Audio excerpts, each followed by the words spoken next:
Hello दोस्तों, राजकीय महाविद्यालय पिंडवाड़ा की ऑनलाइन क्लासेस में आपका स्वागत है।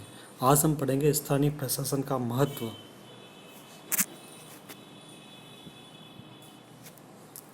जैसा जैसा कि आप जानते हैं कि पिछली क्लास में हमने स्थानीय प्रशासन के बारे में अर्थ, प्रकृति एवं विशेषताओं के बारे में पढ़ा था। तो महत्व भी अगर आप देखना चाहें तो जो इनकी अर्थ, प्रकृति और जो विशेषता पड़ी है, उनके आधार पर इनके अपन महत्व को भी अपनी भाषा में इसको बता सकते हैं। फिर भी कुछ बिंदु बना के अपन इसको एक अध्ययन करें तो थोड़ा याद करने में थोड़ी सुविधा होगी।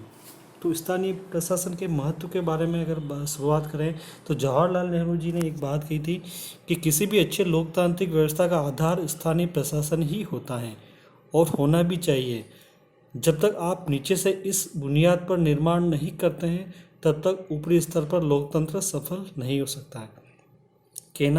कहने का तात्पर्य है कि अगर आप लोकतंत्र की सफलता देखना चाहते हैं तो आपको इसे धरातल स्तर पर भी लोकतंत्र को मजबूत करना होगा। धरातल स्तर पर लोकतंत्र को मजबूत करने के लिए जो धरातलीय लोकतांत्रिक संस्था है यानी स्थानीय प्रशासन है, इनमें लोगों की भागीदारी को बढ़ाना चाहिए और इसे मजबूती प्रदान करना चाहिए। यही इनका कहने का तात्पर्य है। अगर अपन इतिहास के दृष्टि से देखें तो स्थानीय प्रशासन केंद्रीय प्रशासन की अपेक्षा ज़्यादा पुराना है।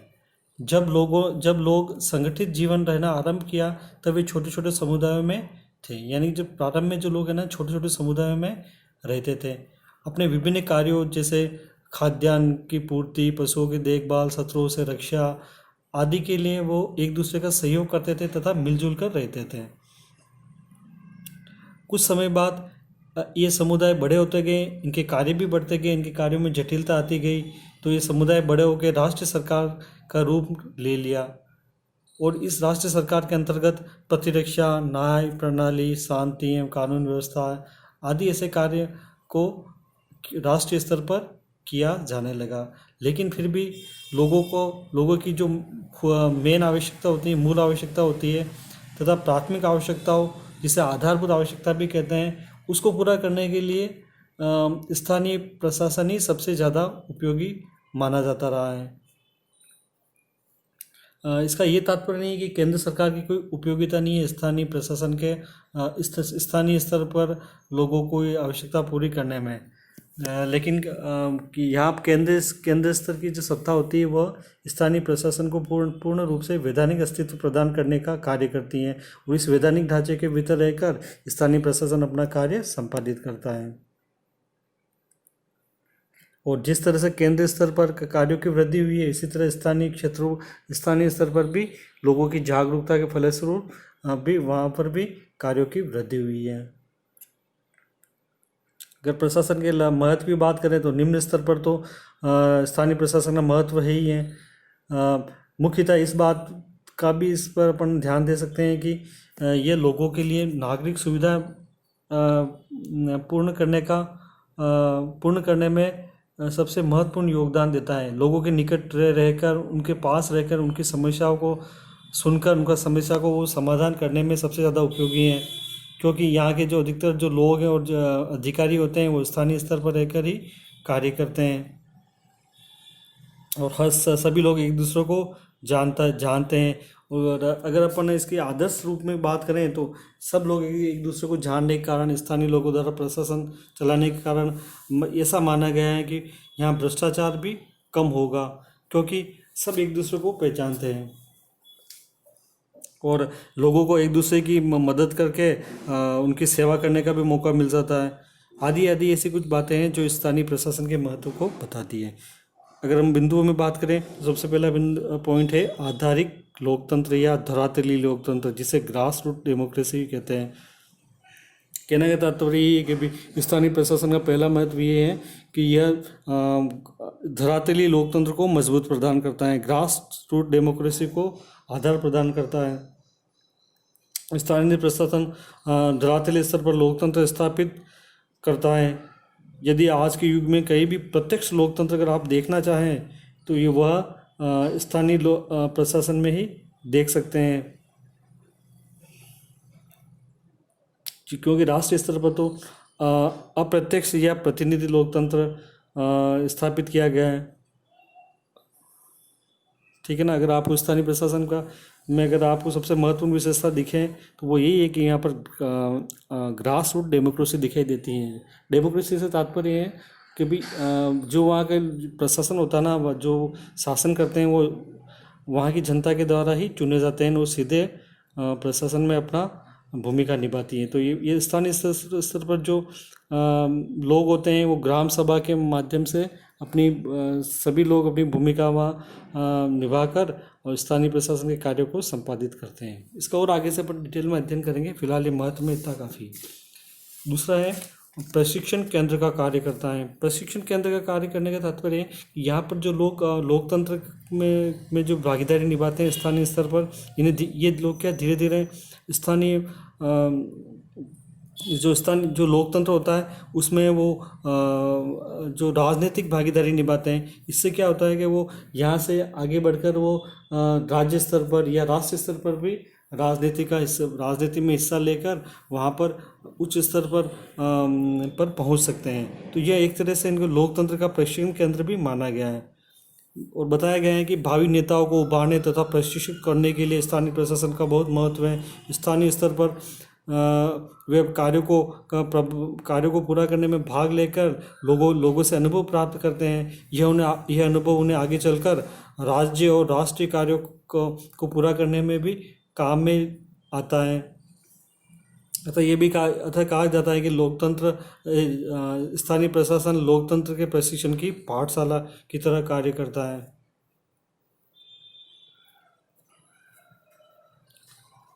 ठीक है। अगला है सार्वजनिक कार्यों में जनसाधारण की भागीदारी, यानी कि जो स्थानीय प्रशासन के महत्व के जो भी विषय होते हैं, कार्य होते हैं, नागरिक सेवा होती है, तो इनको पूरा करने में स्थानीय लोगों की भागीदारी भी रहती है। ऐसा माना गया है कि भी लोकतंत्र में अगर आप सुधार चाहते हो, प्रशासन में सुधार चाहते हो, तो स्थानीय लोगों की भागीदारी अधिक से अधिक होनी चाहिए। ऐसा है ना, सिर्फ स्थानीय प्रशासन में देखा जाता है कि स्थानीय स्तर के जो भी कार्य होते हैं उनको पूरा करने का जिम्मेदारी स्थानीय प्रशासन की होती है, और स्थानीय प्रशासन में जो भागीदारी निभाते हैं वो वहाँ के स्थानीय नागरिक ही निभाते हैं। वो किस तरह से निभाते हैं? वो ग्राम सभा के माध्यम से या ग्राम सभा के माध्यम से अपना भागीदारी निभा सकते हैं। इसको हम आगे और विस्तृत जब अध्ययन करेंगे तो उसमें और अपना देख लेंगे कि किस तरह से स्थानीय लोगों की भागीदारी होती है इसमें। ये सबसे इसकी महत्वपूर्ण विशेषताएं हैं ये। अगला बिंदु है स्थानीय समस्याओं के समाधान के लिए अधिक योग्य। ये भी उससे पहले वाले बिंदु से मिलता जुलता है कि अगर किसी स्थान विशेष की अगर समस्या है तो उस स्थान विशेष की समस्या का समाधान वहाँ के स्थानीय लोग ही कर सकते हैं। आप किसी और को अपनी प्रॉब्लम सॉल्व करने के लिए नहीं कह सकते हैं। अगर अपनी प्रॉब्लम है, कोई कठिनाई है, तो उसका सॉल्यूशन अपन खुद ही कर सकते हैं। इसलिए माना गया है कि स्थानीय प्रशासन में जो स्थानीय समस्या होती है वो स्थानीय लोगों द्वारा ही अच्छी ढंग से पूर्ण की जा सकती हैं। और हर गांव की समस्या हर गांव अलग अलग होती हैं। जैसे अगर रेगिस्तानी क्षेत्रों की बात करें तो वहाँ समस्या अलग है, पहाड़ी क्षेत्रों की अलग है, मैदानी क्षेत्रों की अलग है, बीहड़ क्षेत्रों की अलग है। तो वहाँ पर क्या है कि जो स्थानीय प्रशासन होता है ना, वो अपने अनुकूल भौगोलिक वातावरण के अनुकूल कार्यों को निष्पादित करता है, उन्हें पूरा करता है। अगला बिंदु स्थानीय प्रशासन किफ़ायती है। किफ़ायती से तात्पर्य है कि भाई इसमें खर्चा थोड़ा कम होता है। अगर स्थानीय मामलों का प्रबंधन स्थानीय लोगों या स्थानीय प्रशासन द्वारा किया जाए तो यह लोगों को सस्ता पड़ता है, क्योंकि यदि स्थानीय मामलों का प्रबंध केंद्र सरकार करने लगी तो उन्हें बहुत भारी संख्या में या अधिक मात्रा में लोगों को नियुक्त करनी पड़ेगी, आवश्यक संसाधन जुटाने पड़ेंगे और एक प्रशासनिक ढांचा खड़ा करना पड़ेगा। इसके लिए जो अधिकारी स्थानीय क्षेत्र में कार्य करेंगे उनको केंद्रीय दरों पर या केंद्र के अनुकूल वेतन एवं भत्ते देने पड़ेंगे, जो काफ़ी अधिक होते हैं। इससे खर्च में बहुत ज़्यादा वृद्धि भी हो सकती है। और अगर इसके विपरीत स्थानीय प्रशासन की बात करें तो स्थानीय अधिकारियों की नियुक्ति करने पर स्थानीय या भौगोलिक संरचना के अनुकूल उन्हें रख रखाव में वेतन भत्ते देने होंगे, जिससे उनमें खर्च में थोड़ी कमी आएगी। कहने का मतलब है कि जो स्थानीय स्तर के लोग होंगे तो उनको स्थानीय भौगोलिक परिस्थितियों के अनुकूल संसाधन जुटाने में आसानी होगी, उनकी वेतन भत्ते निर्धारण करने में भी आसानी होगी। इसके अलावा माना गया है कि भी स्थानीय निवासी स्थानीय प्रशासन द्वारा किए जाने वाले कार्य पर निगरानी भी रख सकते हैं। यदि इनके द्वारा कहीं भी धन का दुरुपयोग होता है या कोई गड़बड़ होती है तो उसको वो जवाबदेह ठहरा सकते हैं। केंद्रीय सरकार स्थानीय समुदाय के लिए भी उत्तरदायी नहीं होती है।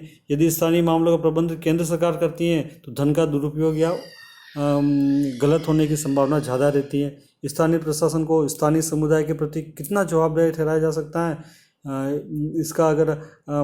इसका जो उदाहरण अगर देखें तो अपन डेली अखबार या न्यूज़ टीवी चैनल में आप देख सकते हैं कि किस तरह स्थानीय प्रशासन में जो गड़बड़ हुई है और उन्हें किस तरह के स्थानीय लोगों ने पकड़ा। जैसे कि प्रधानमंत्री आवास योजना भी काफ़ी महत्वपूर्ण योजना है, इसके बारे में अखबार में आया है। यूपी में लगभग 10 करोड़ मतलब लगभग 868 परिवारों को जो आवास लेने के योग्य नहीं है, फिर भी उनका नाम जोड़ के उन्होंने आवास की राशि उठा ली है। तो ऐसी समस्या क्या स्थानीय स्तर पर जल्दी पकड़ में आती है। ठीक है। इसके अलावा जो जन सुनवाई जैसे कार्यक्रम होते हैं उसमें भी स्थानीय प्रशासन में जो भी समस्या है तो वहाँ के स्थानीय लोगों को पूछकर उन समस्याओं का निराकरण किया जा सकता है। और नरेगा में अगर कोई कार्य चल रहा है वहाँ अगर फर्जी नाम चल रहे हैं तो उनको भी वहाँ स्थानीय लोग उनको शिकायत करके उनको समझा सकते हैं। इसलिए इसको स्थानीय प्रशासन को काफ़ी किफ़ायती माना गया है। अगला बिंदु है केंद्र सरकार का बोझ कम होता है। इससे क्या होता है, केंद्र सरकार पर जो कार्यों का बोझ होता है ना वो थोड़ा कम होता है। केंद्र सरकार अपने कार्यों को कुछ भाग को स्थानीय स्तर पर उन्हें दे देती है, जिससे स्थानीय स्तर के अधिकारी एवं जो लोग होते हैं उन कार्यों को संपादन करते हैं। इससे केंद्र को उस स्थान पर कम ध्यान देना पड़ता है। इससे केंद्र सरकार का बोझ कम होता है। और अगर विकेंद्रीकरण भी इसे ही कहते हैं। विकेंद्रीकरण से तात्पर्य जो केंद्र के पास जो ज़्यादा कार्य होते हैं ना उन कार्यों को कुछ मात्रा में स्थानीय स्तर पर दे देना, ये क्या कहलाता है, विकेंद्रीकरण। कार्य के साथ साथ उनको सत्ता भी देनी है, अधिकार भी देना है, वित्तीय अधिकार भी देने हैं। सारे कार्य एक साथ जो दिए जाते हैं उन्हें विकेंद्रीकरण कहा जाता है।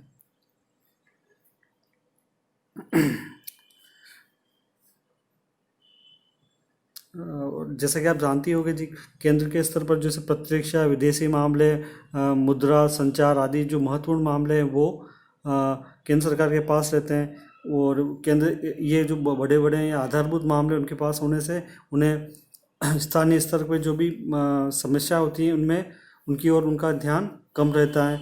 इसीलिए उनको स्थानीय स्तर की समस्या को समझाने के लिए स्थानीय प्रशासन सबसे ज़्यादा उपयोगी है। अगला बिंदु है आदान प्रदान के साधन का कार्य। ठीक है। इसमें होता है कि स्थानीय प्रशासन क्या होता है, अपने तथा केंद्र सरकार के बीच आदान प्रदान के दोहरे मार्ग के रूप में कार्य करता है।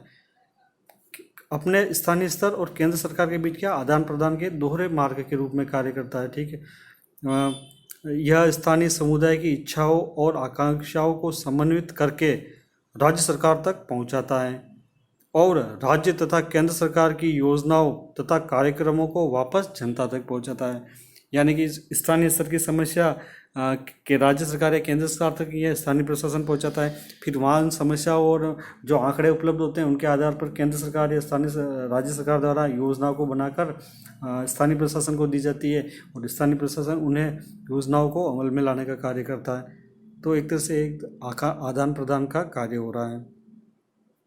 संकट काल में स्थानीय प्रशासन दूर स्थित केंद्रीय सरकार की क्षेत्रीय चौकी का कार्य करता है। ठीक है। आपातकाल में हो ऐसी कोई समस्या तो केंद्र सरकार ने सीधे निर्देश देकर वहाँ के लोगों की ज़रूरत को पूरा करवा सकती है। राष्ट्र निर्णय को दूर दूर स्थानों तक पहुँचाता है, जैसे कि प्रधानमंत्री आवास योजना, इससे पहले इंदिरा आवास योजना थी, ऐसी जो भी केंद्र स्तर की जो योजना होती है इनको स्थानीय स्तर पर ही क्रियान्वित किया जाता है। तो एक तरह से केंद्र स्तर की योजनाओं का ये स्थानीय प्रशासन द्वारा संचालन किया जाता है। अगला बिंदु है राष्ट्र प्रगति के लिए महत्वपूर्ण। ये एक तरह से इसका सारांश भी है कि स्थानीय प्रशासन का सबसे मूलभूत क्या है कि राष्ट्र का प्रगति की ओर बढ़ता है। इसमें होता है कि भी स्थानीय प्रशासन के अनुभव की विभिन्नता को स्थानीय प्रशासन क्या होता है, स्थानीय प्रशासन जो अनुभव होता है ना लोगों का, उसकी विभिन्नता को प्रोत्साहित करता है। लोकतंत्र की क्रिया द्वारा रचनात्मक गतिविधियों को बढ़ाता है। ये लोकतंत्र की उत्कृष्टता, शक्ति तथा लचीलापन द्वारा राष्ट्र प्रगति में योगदान देता है। जिन देशों में स्थानीय प्रशासन के संस्थान केंद्र सरकार की सत्ता के अधीन होते हैं वहाँ प्रशासन की कार्यकुशलता भले ही अधिक हो, लेकिन जनता द्वारा राजनीतिक प्रक्रिया में कम रुचि ली जाती है और वहाँ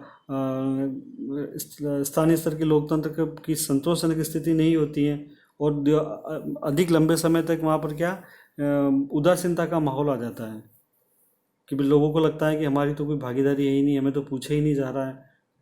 तो ये क्या कि केंद्रीकरण की प्रवृत्ति होती है। तो इसके विपरीत क्या होता है, स्थानीय प्रशासन में लोगों की रुचि होती है, भागीदारी होती है, अपनी समस्या को समाधान अच्छे तरीके से वो कर सकते हैं, कार्य को ईमानदारी से लागू कर सकते हैं। तो ये इससे क्या होता है, राष्ट्र प्रगति की ओर बढ़ता है। ठीक है। ये स्थानीय प्रशासन के महत्व में ये बिंदु काफ़ी है, इसको आप मन से भी लिख सकते हैं। धन्यवाद।